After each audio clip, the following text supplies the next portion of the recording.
friends, it's Audra from the Offbeat Out blog, and today I'm going to show you 3 different ways that you can use up your huge or not so huge tomato harvest.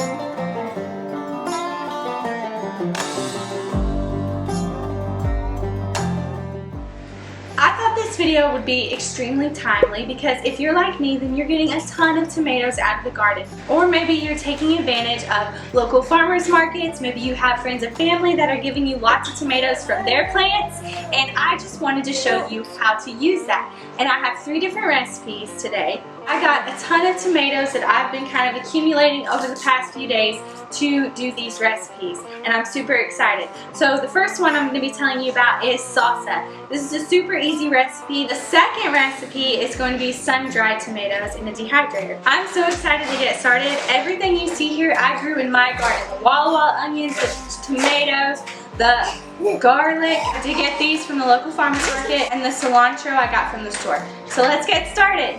Okay, so the first thing we're going to do is get the salsa started. So I'm going to be canning this salsa, so I just have a big stock pot over here and it's getting ready to boil. It's actually starting to boil right now, I can hear it. Case is washing all the cherry tomatoes so we can get them ready to dehydrate. And I've also been sterilizing my jars, and there's a super easy way to do that. All you do is just put your jars and your can lids into a 275-degree oven for 20 minutes, and that's an easy way to sterilize them without having to worry about boiling them and all that stuff, which I don't really like. And I guess that's it for us to get started. So I'm just going to core these, and I'm going to leave the skins on them and put them on this pizza stone, but you can use any kind of stone that you want. You could also use a regular metal pan if you needed to.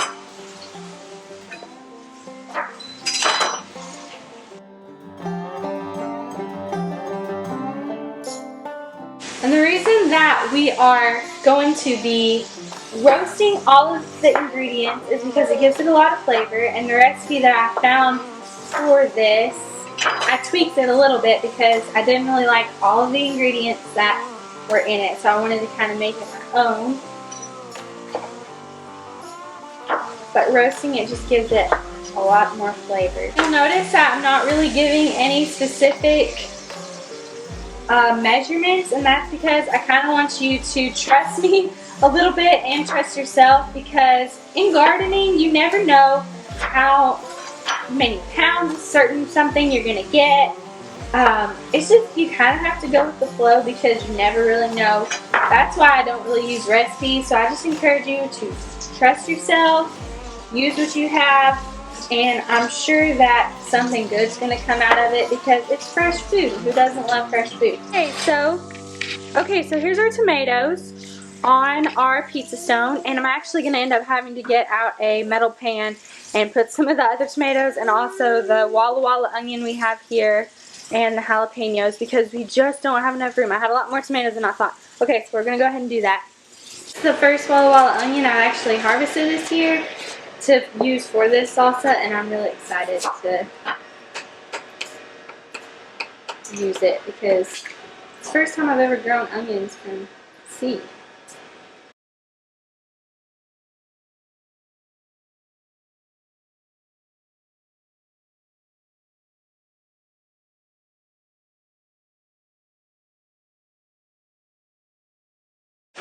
Okay, so I got everything chopped up. I got the jalapenos, the onions, I got garlic cloves, all in this. I ended up having to pull out another pan because it was so many tomatoes. And now I'm just going to put these in the oven for 20 minutes in a 400-degree oven, and I'm going to let those roast.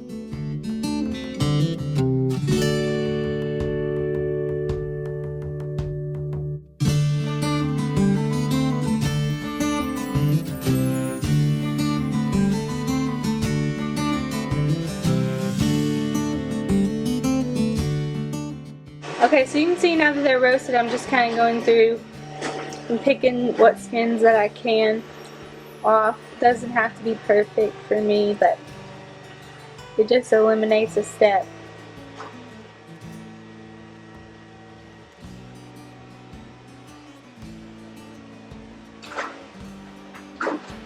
Okay, so now that I've got all the skins pulled off, I'm just going to go ahead and start putting them in the food processor. I've got a bunch of cilantro, and I'm just going to use that. I'm just going to do it by taste testing. That's what I'm going to do. I'm going to use probably about the juice of 2 lemons and some salt.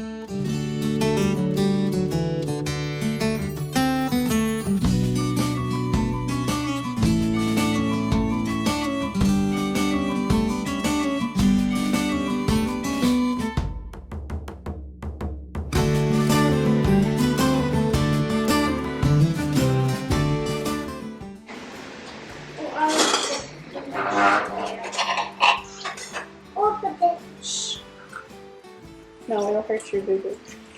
Huh? It'll hurt your boo-boo.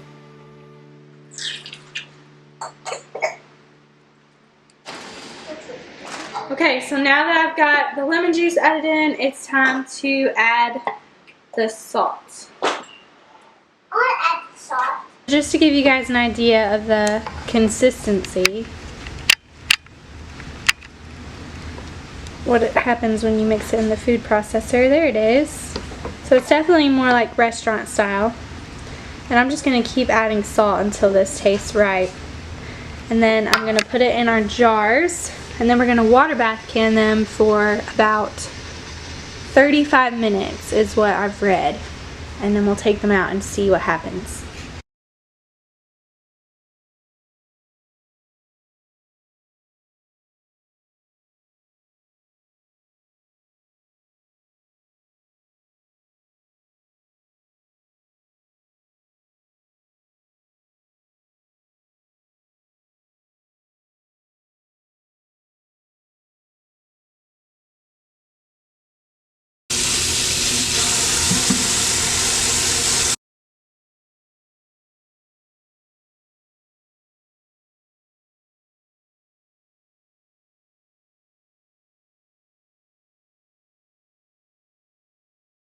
Look at this crazy looking tomato.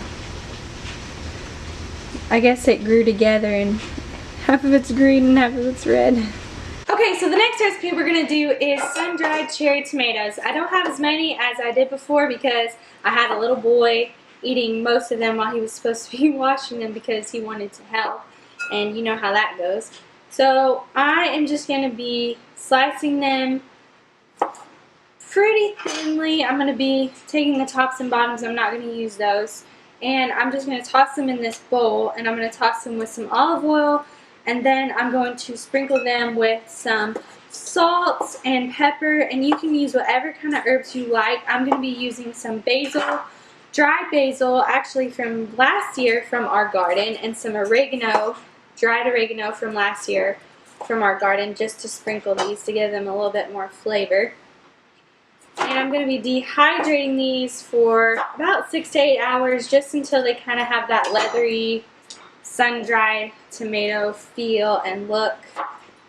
And I'm actually going to maybe store these in a mason jar. I thought about vacuum sealing these, which you can do. You can also just put them in a Ziploc bag and store them in your fridge.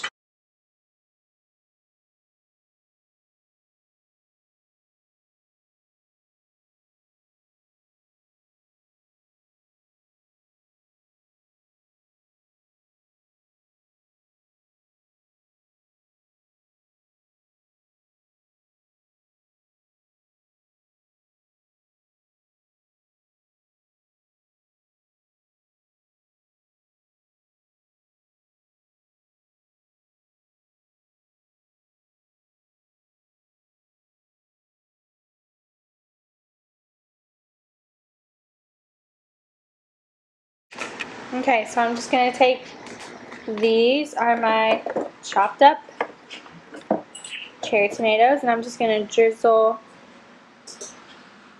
probably about a teaspoon of olive oil, and then I'm going to toss that.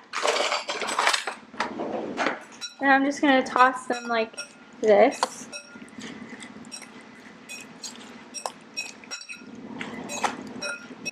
And then I'm just going to sprinkle some of this salt that I made with some of the herbs that we had this year, like sage and thyme and things like that.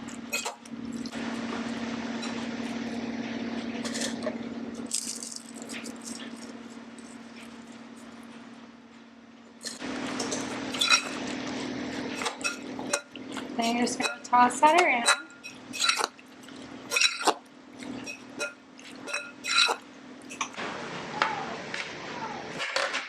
Start down here. And I'm just going to lay them .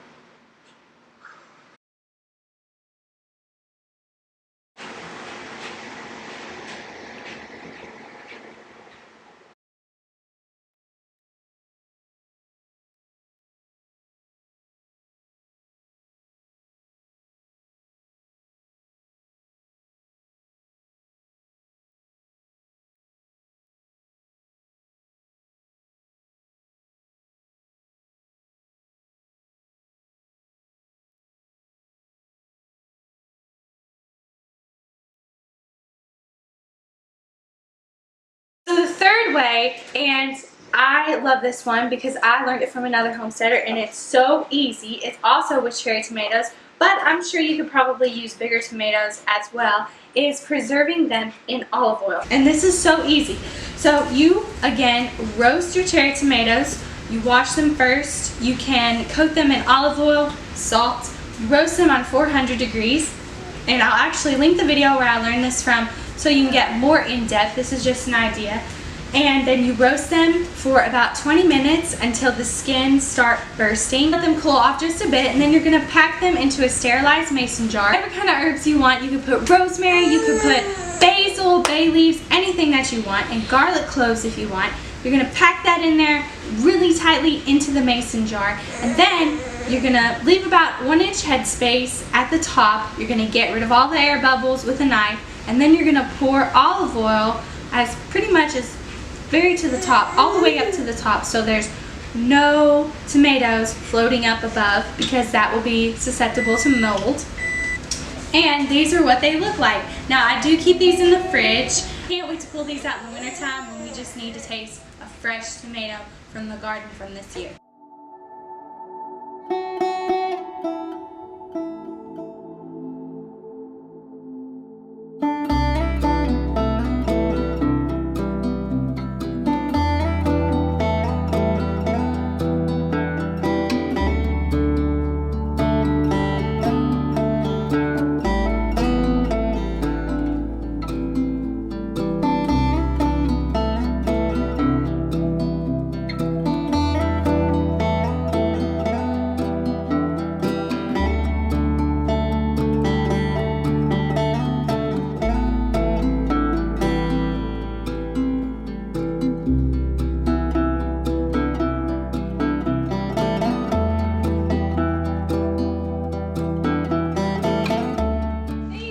For watching this video. I hope you got some great ideas for preserving your tomato harvest. If you have any more ideas, please leave them in the comments below for me to see, because I'm always looking for new ways to preserve this wonderful fruit. I love tomatoes. Anybody who knows me knows I love tomatoes. So I'll see you guys next time.